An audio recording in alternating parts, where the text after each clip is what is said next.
Mr. Prime Minister, great to see you again. Good to see you, Sean. Welcome to Israel. Thank you. It's been a rough 5 weeks for you. For everyone. For everyone. Every interview that you have given, and yesterday in your press conference, you challenged the world to put themselves in Israel's position. What would you do if your country were attacked by 3,500 rockets? What would you do if tunnels of terrorists were built to attack your citizens? I want you to expand on that. Well, I think we're in a terrible conflict with a terrible enemy. And we regret, I personally regret, and the people of Israel regret, every civilian casualty that we have. Israel does not target civilians, it targets the terrorists. But here's what these terrorists are doing. Terrorists like al-qaeda and like Hezbollah and like ISIS and like Boko Haram, Hamas is no different. They have absolutely no regard for civilians. So the first thing they do is they target our civilians. They've fired 3,500 rockets into our cities, covering 80% of our population. Just imagine 250 million Americans will have to be on alert to get into bomb shelters against incoming rockets into American cities. You have 90 seconds at most to go into a bomb shelter. That's the first thing they do. They target civilians. Then they dig terror tunnels into our territory so they can send death squads to kill our children, our citizens, and kidnap our people. Imagine that. Okay? So what would you do in the United States or in any country that is not looking at us? What would you say to your government? I would say get them. You'd I would say defeat protect them. us. First of all, protect us. I mean, Yeah. You'd say protect us. You'd be right to ask that because the government's first obligation, as you know, is to protect its people. Okay, now here comes problem number two. What if they not only target your civilians so criminally and indiscriminately, what if they hide behind civilians? What if those terror rockets are being fired from schools, from hospitals, from hotels, from private homes? What would you do then? What if the terror tunnels are dug into your nurseries, into your schools, into your kindergartens, from homes, from private homes on their side? Would you give immunity to these rocketeers and to these terrorists and to these death squads? Because the point of origin of the attack is deliberately embedded in civilian areas. Well, obviously, you wouldn't. I mean, you would say to the government, no, act against them. Try to minimize civilian casualties, but go against these terrorists because we need to protect ourselves. This is what Israel has been doing. And I think when people are saying you shouldn't take action against them, they have to understand that what they're saying is that the terrorists will enjoy this immunity. You will give them essentially immunity, and they'll continue to do this. I think when the Middle East is swept by this volatile mix, it's now almost a brush fire of terrorist organizations who are using this tactic, targeting civilians while hiding behind civilians, and we are left absolutely defenseless and we say you cannot act. I think that will ensure that the brush fire spreads throughout the Middle East, throughout North Africa, and I say eventually around the globe. It'll be a tremendous victory for terrorism. Let me ask you this, because Israel went to great pains. We saw leaflets being dropped in areas warning civilians to get out, Right. as I understand, and you can explain the pains or the methods that you would use to warn civilians. Text messages, I understand, phone calls were made. All the text messages, first of all, leaflets, text messages, phone calls that you call to a building that is used as a terrorist headquarters. And you say to all the people there, look, this is, you're in a military target, please leave, okay? And if they don't leave, you do a demonstration strafing that is non-explosive, okay? And then they leave, and when you see them leave, you attack it. That's basically the procedure from the air. Now, and I don't know of any country that does that. I just don't know of any army that does that, or certainly no one does more than that. I don't know of any army that does more than the Israeli army does to avoid civilian casualties. You're a student of Churchill. I know you like Winston Churchill, and you've studied admire him a Winston lot, Churchill. yeah. Okay, during the bombing of Britain, not only did he walk amongst the people, but secondarily, how did he deal with Germany? How did he do it? He carpet bombed cities. Well, I don't want to speak about Churchill. In other words, has modern warfare changed? Well, I think we don't use carpet bombing, and we don't use deliberate targeting of a single civilian. We're targeting military targets, and sometimes civilians are accidentally killed. You talk about World War II. I'll give you another example of World War II. 1944, the Royal Air Force, the British Air Force, goes out to bomb the Gestapo headquarters in Copenhagen. Perfectly legitimate target. Except the British pilots miss.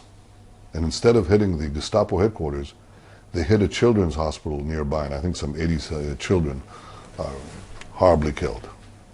That's not a war crime. That's a legitimate act of war against a legitimate target that has incidental and unintended casualties. That accompanies every war. That's what Israel is facing and Israel is encountering, giving warnings, trying not to in any way harm civilians, but sometimes civilians that are put in harm's way deliberately by the Hamas terrorists, they do get in harm's way. That's the whole purpose of Hamas. In the case of the terrorists, they're committing a double war crime. Every rocket that they send here, 3,500 rockets, they were deliberately intended to hit our civilians, and only our civilians. Every terror tunnel that is dug is directed into our civilian areas. So they're deliberately targeting civilians while deliberately hiding behind civilians, using them as a human shield. That's a double war crime. Now, who are many in the international community accusing of war crimes? Israel, that is behaving in the most legitimate way to defend itself, to avoid civilian casualties, to take the defensive action that any government would have to do, any democracy would have to do under lesser circumstances, and many have done that. You have challenged... and I think we shouldn't let the terrorists get away with this. You've challenged the International Committee on this issue of war crimes, because here they have fired 3,500 rockets into your country and built tunnels into your country, and yet they want to attack Israel in the United Nations. What's your reaction to that? I think it endangers the whole structure of the laws of war in international law, because if I had to reduce all of the laws of war into a single sentence, it is this: you divide the world into two, combatants and non-combatants. You can attack deliberately combatants, but not deliberately non-combatants. Those happen. I mean, those casualties accrue, but they're unintentional. Israel acts that way. It attacks combatants and accidentally kills non-combatants. But in the case of the terrorists, it's the exact opposite. They deliberately attack combatants, non-combatants, civilians, deliberately. And it cannot be that this equation is turned over on its head, because it means that the whole structure of international law, the ability of democracies that respect the laws of war, that respect human rights, that respect civilian lives, that try to minimize civilian lives, they're the ones that are held accountable for the civilian deaths that are caused tragically and horribly by the people who don't care a whit. Hamas, Islamic Jihad, they sacrifice their own people deliberately. More civilian deaths, the better from their point of view. You wanted to, in your press conference yesterday, you have video evidence of Hamas firing these weapons in these heavily populated areas from mosques and schools. And one of the press outlets, and you were challenging the press, now that they're not under the intimidation of Hamas, to show their videos, but you were asked specifically not to show video that you had for fear. Well, we had a correspondent. I showed a few of these press footage of people who finally either got out of Gaza or had the courage to show the truth, because just about every one of those 3,500 rockets that were fired at us were fired from densely populated areas and from schools with children around them and so on. And we showed two such examples. One fired from a hospital and one fired from another civilian installation. There was a third footage that we didn't show, because right before the press conference that I held to show how Hamas is firing from densely populated areas, we got a phone call from a correspondent in Gaza. He said, "Please don't show this in your press conference. My life would be at risk."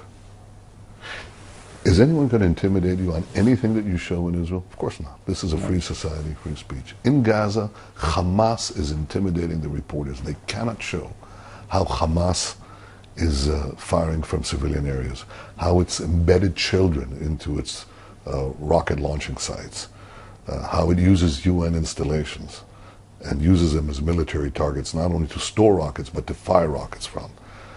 It doesn't show also its combatant deaths. It tries to hide the number of combatants who died in order to kick up the so-called proportion. So all of that, it's hard for correspondents who fear for their lives to show it. I can understand that. But I do expect them, when they come out of Gaza, if they're very, very brave, when they're in Gaza, to report this, to report the truth. Because among other things, we're not only fighting a battle here for justice and for moral clarity, we're fighting here a battle for the truth, for the facts. The facts are that Hamas is responsible for these human deaths. It uses its people as a human shield, and Hamas should be blamed for this and held accountable for this. You spent 2 days on the Israeli-Gaza border in Sderot, for example, mile in between an Israeli town, city, and I spent time with the mayor and time with the police. There are two things that really stood out. Number one is the geography, how close the enemies of Israel are to you. It is How close? Tell your people. a mile. A mile? Less than a mile. That's kind of Less than a good. mile. Mile's good. And the other thing is the level. I was inside one of the tunnels. I know you took out close to 40 of the tunnels. I don't know if there are more. The level of sophistication. It was reinforced concrete. Right. It was engineered at a very sophisticated level. Those two things stood out in my trip here. Right. Israel's, the vulnerability of Israel, its need to defend itself, is not normally seen. Israel's a tiny country, it's like... It's about the size of New Jersey, everyone tells me. Yeah. It's about the size of New Jersey. I think it's a little smaller than New Jersey, if I'm not wrong. But it's a tiny country, and imagine that New Jersey was hit by almost 4,000 rockets. And what would you do? You'd ask to act. The second thing is, you're right, they've taken all the international support and aid, all that cement that was built. Israeli cement. Well, Israeli cement, and sometimes funded by foreigners, to build up a life above ground, a city above ground, and they built an underground terror city with these attack tunnels plunging into Israel for kidnap and murder and massacre. That's what they did. So, we have to make sure that that doesn't happen again. But you should know that when we talk about the civilian casualties, Sean, every one of them is a tragedy. Every child loss is a tragedy. Tragedy that could have been avoided, if Hamas didn't use them as human shields, but also if Hamas accepted the ceasefire, the Egyptian ceasefire, which we accepted Weeks ago, the number of casualties, about 90% of the casualties would have been avoided had they accepted the ceasefire that they in fact accepted 2 days ago. in many ways... So it could all have been avoided. Do you think... We accepted it. You did? Hamas, yeah, we did. did. Then the Egyptian ceasefire. The question in my mind... They refused. They rejected it, and 6, 7 ceasefires subsequently. We accepted. They rejected it. The question in my mind then, they didn't accept it. They accepted it now, but they lost 40 of the tunnels, which I assume took years to build, and millions and millions of dollars. That's correct. You have diminished their capacity to fire rockets. Do you think this is because, in that sense, Israel won this battle? I'm not sure the battle is over. I think we've degraded their capabilities significantly. I think we've taken out the tunnels that we know about. There may be some that we don't know about. And it took them years to build. And I think they have to take into account the possibility that if they continue, we'll continue to respond. And we are organized for maybe soon. It really depends on whether they want to continue this battle. I think we have to find a peaceful solution if we can. We have nothing against the people of Gaza. In fact, we want to help the people of Gaza who are suffering under this tyranny. They basically, people have come out. When you had lulls, Gazan people, Palestinians, come out in Gaza, and they began to protest. And they said to Hamas, "What have you done to us? What have you done to us?" And you know what Hamas's response has been? They execute them on the spot. So this is a tyranny not only directed against us, our people, but directed against its own people. And the reason they're doing this is they think they can get away with it in the international press. That's really why they're doing it. There's a moral issue for the United States, and I'm not going to drag you into political battles within my country, but when Mohammed Morsi, former head of the Muslim Brotherhood, became the president of Egypt, our country, the United States, gave him F-16s, tanks, and $1.5 billion. I know the United States, even though the Palestinian people voted in this coalition government with Hamas, they get tens and hundreds of millions of dollars from the United States. if that is the government that is elected by the people of these countries, morally speaking, is it right that we give them, considering Israel as our closest ally here, to give them money or arms? I think the support that is given to our neighbors should be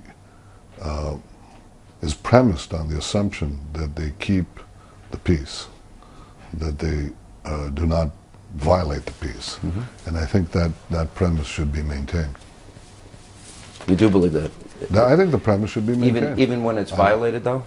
Well, I think you should insist on it. You should insist that people, do not receive the assistance that was given, for example, for Egypt, was given on the assumption that you maintain the peace. Mohammed Morsi was a man that once referred to the Israelis as descendants of apes and pigs. Well, what you want to make sure is that the peace treaty between Israel and Egypt is maintained, and that's the premise of the American assistance to Egypt. Right. The premise of the American assistance to the Palestinian Authority is that they move towards peace with Israel, and I think these are valid premises that should be kept. Because of your geographical location, surrounded by many enemies, and you're here in the Middle East, and we could run off the list: Islamic Jihad, Hamas, Hezbollah, you have Muslim Brotherhood, you have ISIS, you have al-qaeda, a lot of groups, radical Islam. You have no choice. You have to understand radical Islam. Do you think the world, even in a post 9/11 world, I wonder at times if people know the extent of the threat of radical Islam?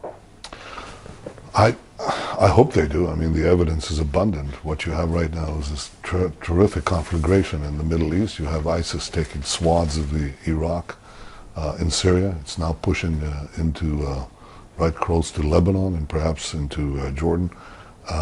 That's very, very dangerous. And ISIS is basically a sister movement of al-qaeda. You have Hezbollah, radical Shiites fighting radical Sunnis. You have Hamas, and you have in Africa, sub-Saharan Africa, and in North Africa, radicalism is on the rise. Plethora of Islamist terrorist groups. Now, look, they're all fighting among themselves, but they all agree that once they vanquish their Muslim moderates who are there, who don't share their views, and they behead them and do horrible things to them. And then they have to get to Israel, which is the western country in the region. You always hear wipe Israel off the map. Yeah, always, but we're the small Satan. For all of them, you're the great Satan. The radical Shiites are backed by Iran. The radical Sunnis have various backers and so on. And these people fight among themselves who'll be the king of the hill. But one thing they agree on, it's going to be an Islamist hill. And it's going to be a world dominated by their unforgiving creed, their violent ideology, which rejects modernity, rejects human rights, puts women as chattel. All minorities are subjugated or eliminated. I mean, it is a terrible, terrible worldview, with these competing sects who want to enforce it on the rest of humanity. Those of humanity will be left alive. A good portion will be destroyed. Now, this is the danger, that you have 21st century weapons with early medieval doctrines here, wedded together, and this is a great danger for the world. Israel is on the front line facing this terrible force and should be given support. And who is the world supporting? Is it supporting Hamas, a terrorist tyranny of the worst kind that is cruel to not only to us but to its own people? Or is it supporting this vibrant, beleaguered democracy Israel that is trying to legitimately defend itself? And I think everybody should ask themselves that question, because by supporting Israel, you're supporting yourself. See, I agree with your analysis. The marriage of radicalism and weapons of mass destruction has got to be viewed as the world's greatest threat. You know, one thing we're witnessing with the rise of radicalism, you talk about the Middle East and North Africa and all the different groups, and then of course we have Iran on the side, which I want to ask you about. And then look at, it somewhat surprised me in this conflict that there was not enough moral clarity on the part of some people, some nations. We saw a rise of anti-Semitism in France, Germany, even Great Britain, and in the United States in small sectors. Because Hamas's charter is very clear. It says Israel will continue to exist until Islam will obliterate it. It goes on to say the Prophet, Allah, God bless him, grant him salvation, the day of judgment will not come until the Muslims fight the Jews, kill the Jews. When the Jew goes behind stones and trees, the stones and trees will say, "O Muslims, O Abdullah, there is a Jew behind me, come kill him." And I can read much more. I'm sure you're very aware of their charter. So the question is, you see the rise of radicalism, you see the rise of anti-Semitism, you read Hamas's charter, and throughout this conflict you hear you have got to have a ceasefire, you cannot defend yourself. Well, I think a lot of people say that support Israel's right to exist, and I think they do. They support Israel's right to defend itself, but they actually, in practice, refuse to let Israel exercise that right, because I know that's not the U.S. position, and the U.S. has been very clear about that, including from President Obama down. He said, we cannot, no country can tolerate rockets into our cities. No country can tolerate these terror tunnels dug into our communities, and we have the right to act in self-defense, and we do. And I think that's important. But there are others in the international community who, unlike the United States or Canada or Australia, and some very courageous people in Europe, who stood up with Israel and elsewhere in the world. There are some who say, well, yeah, you have a right of self-defense, but if they fire at you from densely populated urban areas, you really don't have a right to defend yourself, because some civilians will be killed. In other words, borrowing on that example that I took of the British Air Force bombing the Gestapo headquarters in Copenhagen, no, you cannot bomb the Gestapo headquarters in Copenhagen, or you cannot fight the German army because they're embedded in civilian areas. You'd never have conquered Normandy and gone on to Berlin if you accepted that view. You don't give immunity to terrorists because they're hiding in civilian areas while rocketing your civilian areas. I was in Sderot, as I mentioned, and 10,000 rockets, I was told, in 10 years. I went to... 10,000 rockets. 10,000 rockets, right. And I actually saw many of the old ones. That's a small town. That's a very small town. On the border, okay. I went to, kids can't play outside. Right. They built an indoor playground for the kids. What would have happened if you didn't have the Iron Dome, and do you not expect that those that want the destruction of Israel, those like the mullahs in Iran, the supreme leader constantly saying they want to wipe Israel off the map, this is a challenge to stay ahead technologically. All the time. All the time. You're absolutely right on that. But I think it's not merely the technological battle, it's the moral battle. It's the battle of moral clarity. We have to recognize who these people are. Hamas in Gaza danced and cheered when 9/11 took place. They viewed bin Laden as a hero. In Israel, everybody grieved, wept with the United States. This is not a symmetrical moral divide. People say it's an asymmetrical warfare, in the sense that they're firing on civilians while hiding behind civilians. And we don't do that. But these are asymmetrical adversaries. We believe in human rights. We believe in protecting civilians. We try to do that. They believe in the exact opposite. They want as many civilian deaths on their own side as they want, not only on our side. And I think that's the asymmetry, and that's a challenge for all of us. Let me ask you one last question.